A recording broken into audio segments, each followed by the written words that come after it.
पर हम लोगों ने बात किया उस पर हम लोगों ने आज मॉर्निंग में फर्स्ट ट्रेड एग्जीक्यूट किया जिसके प्रॉफिट्स अब हम लोग बुक कर रहे हैं। देखिए समझ लीजिए, प्राइस को आप जितना आसानी से अपने लर्निंग प्रोसेस में इम्प्लीमेंट करेंगे, अपने सीखने की प्रक्रिया में भाव को आप जितना ज़्यादा महत्व देंगे, उतना ज़्यादा आपका बेनिफिट होने वाला है। इस बात को समझ लीजिए, ठीक है। तो पहले तो ये समझिए कि कल हम लोगों ने जिस सेटअप पर बात की थी वो कैसे काम कर रहा था। एक बार रिवाइंड कर लीजिए। अभी लाइव मार्केट में आप लोग, अभी बाजार चल रहा है तो इसको बेहतर तरीके से आप लोग इम्प्लीमेंट कर सकते हैं, समझ सकते हैं, ठीक है। अभी लाइव मार्केट में हम लोग ट्रेड कर रहे हैं 46,710 के आसपास की रेंज को ट्रेड कर रहे हैं, जो कि दोबारा से एक रेजिस्टेंस एरिया है। अब हम लोग यहाँ पर पोजीशंस को दोबारा से प्री प्लान नहीं करेंगे जब तक दोबारा ये रेंज नहीं निकलती है। अब हाई निकलने के बाद पाइवट के ऊपर प्राइस दोबारा देखेंगे कैसे वर्क कर रहा है, तो वहाँ पर उसके अकॉर्डिंग ट्रेड्स प्लान करेंगे। देखिए समझिए, मैंने आपको क्या बताया, पहले मैं आपको क्लियर कर दूँ डेटा, उसके बाद आगे बढ़ते हैं, है ना। एक बार डाटा आपको क्लियर हो जाए उसके बाद आगे बढ़ते हैं। समझिए, मैंने आपको सिंपल पाइवट को यूज़ करना बताया कि पाइवट की 3 लाइंस होती हैं। पाइवट को दोबारा से हम लोग यहाँ पर लगा लेंगे, है ना।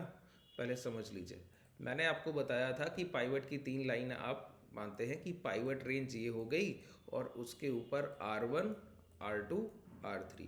और देखिए टाइम फ्रेम 30 सेकेंड ही रखा हुआ है, इसके अलावा कोई टाइम फ्रेम मैं यूज़ नहीं कर रहा हूँ। 30 सेकेंड आपके लिए पर्याप्त है स्कैल्पिंग के लिए, इससे बेहतर टाइम फ्रेम कोई नहीं है। एसएल एरिया आपका 5 to 10 पॉइंट्स, 5 से 10 पॉइंट से ज़्यादा कभी आपको बाजार को देना ही नहीं होता है जब आप बायर हैं, ऑप्शन बायर हैं तब। और अगर आप हैजिंग जानते हैं तो एक पैसा बाजार को नहीं देना है। जैसे कि हमारे ट्रेडर्स जब पोजीशन में एंटर करते हैं तो वो एक कॉइन बाजार को नहीं देते, एक सिंगल कॉइन ऑफ मनी नहीं देते, क्योंकि वो हेजिंग करते हैं, ठीक है। तो यहाँ पर देखिए 30 सेकेंड के टाइम फ्रेम को, अभी भी लोग बोल रहे हैं कि 30 सेकेंड का टाइम फ्रेम उनको ट्रेड करने को नहीं मिलता। 30 सेकेंड का टाइम फ्रेम, 15 सेकेंड का टाइम फ्रेम, 5 सेकेंड का टाइम फ्रेम, ये सब ट्रेडिंग व्यू के प्रीमियम फीचर्स हैं जो आपको पैसा लेकर दिए जाते हैं, जिनको आपको फ्री ऑफ कॉस्ट उपलब्ध कराया जा रहा है। नीचे डिस्क्रिप्शन में धन के डीमेट का लिंक है जिसको मैं यूज़ कर रहा हूँ, ठीक है। उसको ओपन कर लीजिए उस लिंक से, वहाँ से आपको ये सारे premium features free of cost निःशुल्क उपलब्ध होंगे। पहले भी मैंने आपको बता दिया है, ठीक है। समझिए, मैंने कहा पाइवट रेंज हम लोग कैलकुलेट करते हैं कैसे, पिछले दिन के ओपन को छोड़कर हाई लो क्लोज से को जब ऐड करके डिवाइड बाई 3 करते हैं तो आपको पाइवट मिलता है। मतलब अगले दिन का एक सपोर्ट और रेजिस्टेंस एरिया जो ये तय करेगा कि ये बायर और सेलर जोन के लिए लक्ष्मण रेखा की तरह है। इसके नीचे अगर प्राइस है तो आप सेल ऑन राइज मान सकते हैं, एक तरीके से बाजार में कमजोरी मानी जाएगी। प्राइस अगर इसके ऊपर है तो एक तरीके से बाजार में स्ट्रांगनेस, भाव में मजबूती मानी जाएगी। लेकिन ऐसा सही नहीं है, मैंने आपको पहले भी बोला, ये ठीक बात नहीं है। ये प्राइस के स्ट्रक्चर को बता सकती है, ठीक है। पाइवट के नीचे अगर प्राइस है नेगेटिव बोल सकते हैं। अब नेगेटिव रिएक्शन मिल रहा है ये होना और प्राइस पाइवट के नीचे होकर वीक होना, दोनों बातों में अंतर है। समझिए, मैंने कहा प्राइस पाइवट के नीचे है। बहुत छोटी छोटी सी डिटेल्स होती हैं जो आप लोग प्राइजेक्शन में और किसी भी सेटअप में मिस कर देते हैं। वो क्या है, आपके लॉजिक्स क्लियर नहीं, आप लोग पूरी तरीके से टेक्निकली डिपेंड हो जाना चाहते हैं। मैं आपको टेक्निकली फ्रीडम देना चाह रहा हूँ, बस इतना ही डिफरेंस है। मैंने क्या कहा, मैंने कहा नीचे पाइवट के नीचे अगर प्राइस है तो आप मानिए कि वो नेगेटिव है, वीक तो है, कमज़ोर तो है, लेकिन कमज़ोर भाव पर ही अच्छी खरीदारियाँ होती हैं। जब भाव वीक होता है तो ही अच्छे खरीदार उसको खरीदने के लिए ट्राई करते हैं, क्योंकि सेलर्स तो पहले से सेल कर रहे हैं, डोमिनेशन पोजीशन में है, तो प्राइस में बायर्स की कोई पोजीशन है नहीं। तो हो सकता है कि किसी लेवल पर बायर वहाँ पर प्राइस में खरीदारी की कोशिश करें, क्योंकि प्राइस पहले से बहुत कमज़ोर है, मतलब कि कहीं ना कहीं डिस्काउंट में भी होगा। अगर वो प्राइस डिस्काउंट में भी है तो नीचे कोई ना कोई स्तर पर बायर्स अच्छा डोमिनेटिंग पोजीशन रख सकते हैं। कैसे, कहाँ रखेंगे, यहाँ पर जो पहला S1, दूसरा S2 और तीसरा S3 मिलेगा। तो मैंने कहा सपोर्ट लेवल आपके लिए महत्वपूर्ण नहीं है, वो S1 से S2 के बीच में जो जोन है, रेंज है, वो आपके लिए बहुत ज़रूरी है। इसी तरीके से S2 से S3 के बीच का जो रेंज है वो आपके लिए बहुत ज़रूरी है। अच्छा, बायर्स अगर एक्यूमुलेशन करेंगे तो मैंने आपको पहले भी बताया, एक पिन पॉइंट पर ऑर्डर्स नहीं डाले जा सकते। ब्लॉक ऑर्डर्स बनते हैं एक रेंज के, ठीक है। एक रेंज में ऑर्डर्स प्लेस होंगे तो उनकी एक ब्लॉक चेन बनेगी जिससे डिमांड क्रिएट होगी और प्राइस उस रेंज से बाहर की तरफ दौड़ेगा। तो अगर बायर्स इस प्राइस में स्ट्रांग होंगे और वो पाइवट के नीचे नेगेटिव जो प्राइस है, कमजोर भाव है, उसमें खरीदारी की कोशिश कैसे करेंगे? नेगेटिव प्राइस का पहला साइन है कि वो गिरते हुए नीचे आने की कोशिश जरूर करेगा, ठीक है। और अगर वो गिरते हुए नीचे आ ही रहा है और S1 के पास आकर, S2 की रेंज के पास आकर, इधर कहीं आकर एक स्ट्रॉन्ग रिजेक्शन ले, मैंने क्या कहा, ये रेंज आपके लिए महत्वपूर्ण है। अगर प्राइस S1 के पास आया और यहां से एक स्ट्रॉन्ग रिजेक्शन नहीं लिया, मतलब यहां पर बायर जो हैं वो अच्छे बायर नहीं है, उन पर हम भरोसा नहीं कर सकते, ठीक है।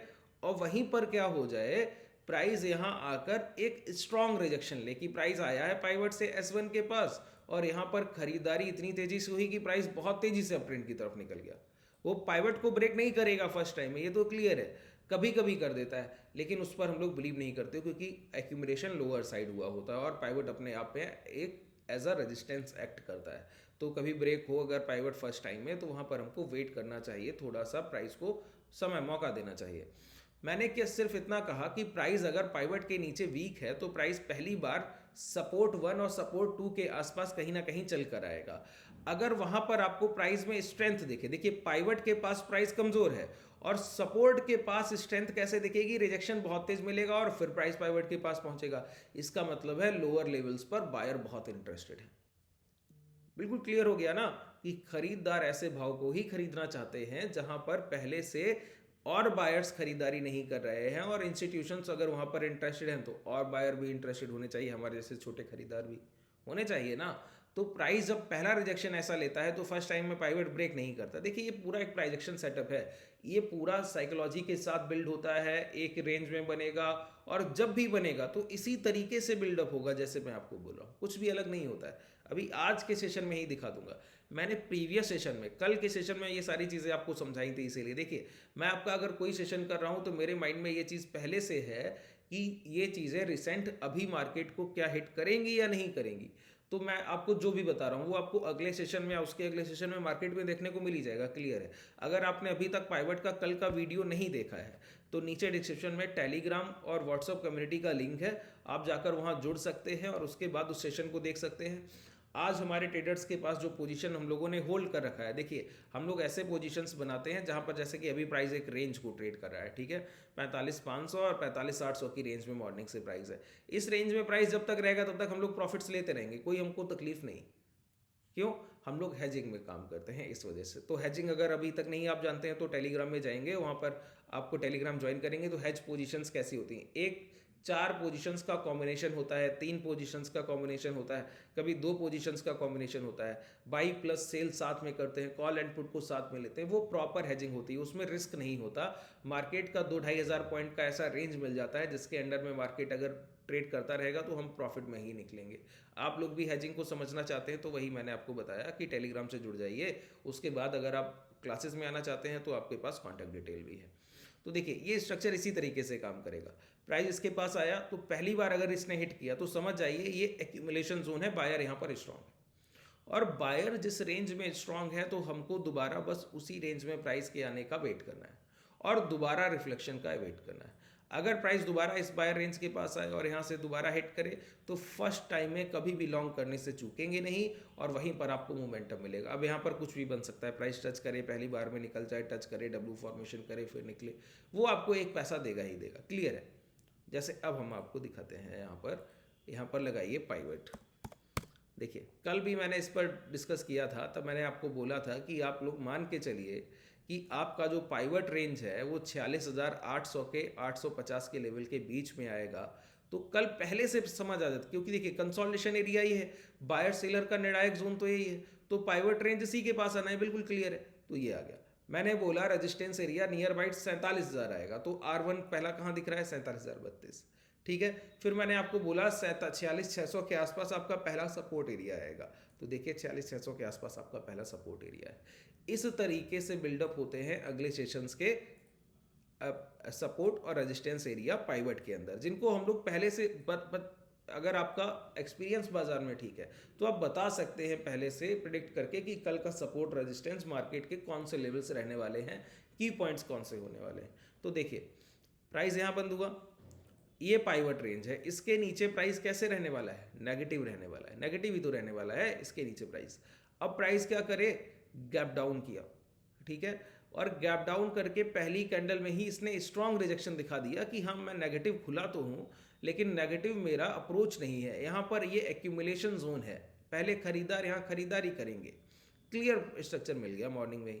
तो जब आपको पता लग गया कि पाइवट के नीचे प्राइस वीक है और लेकिन इस एरिया के पास प्राइस स्ट्रांग है, S1 से S2 के बीच में प्राइस में बायर्स डोमिनेटिंग पोजीशन में दिखते हैं। जब भी प्राइस इस S1 के नीचे आएगा तो वो बहुत तेजी से ऊपर की तरफ प्राइस को धकेल रहे हैं, मतलब यहाँ पर एक अच्छी खासी डिमांड पड़ी होगी, तभी ऐसा हो रहा है। तो अब हमको पता लग गया कि किस रेंज में ब्लॉक चेन बनी हुई है। ब्लॉक चेन का मतलब होता है ह्यूज क्वांटिटी में बाइंग ऑर्डर्स का प्लेस होना, जो पहली या दूसरी या तीसरी बार में ब्रेक नहीं होते। 3 बार के बाद जो चौथी बार प्राइस रिटेस्ट करता है तो ब्रेकडाउन की संभावना बढ़ती है, उसके पहले नहीं। ठीक है, तो ब्लॉक चेन बनी हुई है, यहाँ पर डिमांड पड़ी हुई है पहले से।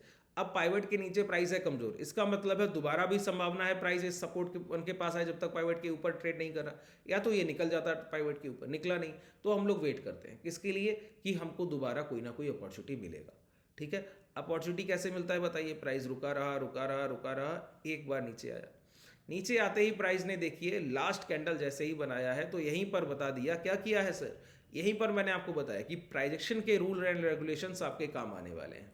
ये क्या है, ये है एक पॉजिटिव कंसोलिडेशन, कि प्राइस दोबारा से S1 के पास आया, ऊपर निकला और 30 सेकंड के टाइम फ्रेम पर एक पॉजिटिव स्ट्रक्चर आपको देकर चला गया।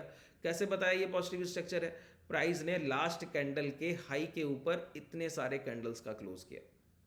क्लियर हो गया ना, डाटा ही बता रहा है कि यहाँ पर आपका एक पॉजिटिव स्ट्रक्चर बन गया। अब आप एंट्रीज ले सकते हैं, आप एंट्री लेते हैं, प्राइस एक बार ऊपर जाता है नीचे आता है, आप स्विंग लो कैसल के साथ होल्ड कर रहे हैं, ये आपका पहला टारगेट दे दिया। कितना सिंपल है ये आपके लिए ट्रेड करना। ठीक है, अब मैंने कहा पहले या दूसरी बार में ये इम्पैक्ट ऑफ बाइंग आपको मिलता ही मिलता है, ये पैसा आपसे कोई नहीं ले सकता।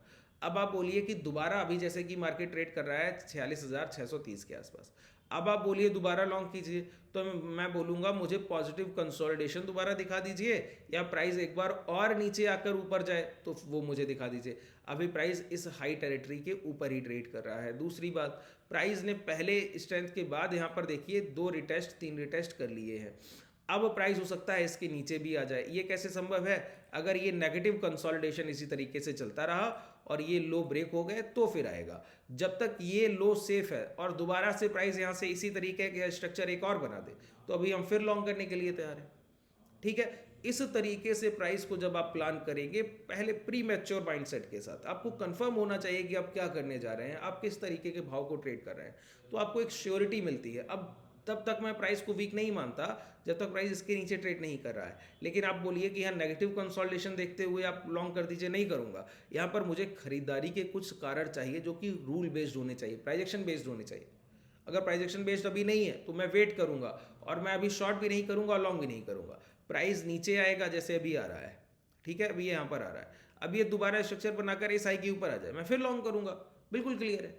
ठीक है, तो इस तरीके से जब आप अपनी ट्रेड्स को प्लान करना सीख लें कि रूल बेस्ड ट्रेडिंग, कि आप प्राइजेक्शन के साथ हैं और आप एक रेंज का बेनिफिट ले रहे हैं। यहाँ पर पाइवट का अलग तरीके से यूज़ मैं आपको करना सिखा रहा हूँ जो बिल्कुल अलग है सारे कंडीशन से। ठीक है, इसी तरीके से रेजिस्टेंस साइड भी, जो मैंने आपको सपोर्ट साइड चीज़ें बताई ना, यही चीज़ आप रेजिस्टेंस साइड फॉलो अप करेंगे तो आपको इसके परिणाम बहुत बेहतर मिलने वाले हैं। चलिए, कोई भी डाउट रह गया हो तो मुझे डिस्क्रिप्शन में कमेंट सेक्शन में बताइएगा।